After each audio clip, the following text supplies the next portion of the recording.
मैं Anil sir bio classes आज आपको क्लासिफिकेशन ऑफ पॉल्यूटेंट्स बताऊंगा। कल पॉल्यूटेंट्स के बारे में बताएं तो इसका वर्गीकरण क्या है। ये दो तरह का है, नॉन डिग्रेडेबल पॉल्यूटेंट्स और biodegradable pollutants. Non degradable pollutants क्या हुआ? These are those pollutants which are either not graded at a very low slow pace by the natural biological process. मतलब ये जो है पॉल्यूटेंट ये डिग्रेडेड नहीं होता है और ये जो है नेचुरल बायोलॉजिकल प्रोसेस द्वारा। दीज आर इनऑर्गेनिक और कार्बनिक कंपाउंड है, जैसे सॉल्ट है, क्लोराइड है, मेटालिक ऑक्साइड्स है, वेस्ट प्रोड्यूसिंग मटेरियल्स है and material like aluminium cans, mercuric आपको मर्क्यूरिक क्लोराइड है या मर्क्यूरिक सॉल्ट्स है, लॉन्ग चेन फिनोलिक केमिकल्स है और इवन डीडीटी, इसलिए डीडीटी पर बैन हो गया। This continue to accumulate in the, और ये सब वातावरण में सब जमा होते रहता है। अब है biodegradable.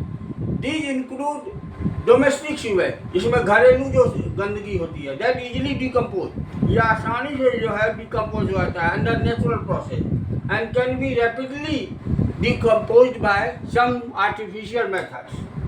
Serious problems arise when these start accumulating in the medium. ये सीरियस उस समय होता है जब ये जमा होने लगता है माध्यम में, because the pace of deposition exceeds the pace of decomposition of disposal substances. और डिकम्पोजिशन जो होता है, जमा जो उसका होता है वो ज़्यादा हो जाता है और डिकम्पोजिशन कम हो जाता है। अब देखिए, on the basis of the form in which they persist after their release into the, अब ये सब पॉल्यूटेंट जो नीचे बताऊंगा ये परसिस्ट करता है वातावरण में। तो ये पॉल्यूटेंट ये दो तीन तरह का है। प्राइमरी पॉल्यूटेंट्स है या primary emissions. These include those substances which are emitted directly from some identifiable sources. These include, इसमें क्या आवेगा? सल्फर कंपाउंड्स आवेगा, जैसे SO2 sulphur dioxide gas, sulphur trioxide, hydrogen sulphide, ये सब जो है निकलेगा। और ऑक्सीडेशन के जब फ्यूल का जलावन का ऑक्सीडेशन होता है तो ये सब सल्फर वाला निकलेगा। फिर carbon compound in which oxides of carbon monoxide plus carbon dioxide and hydrocarbons निकलेगा।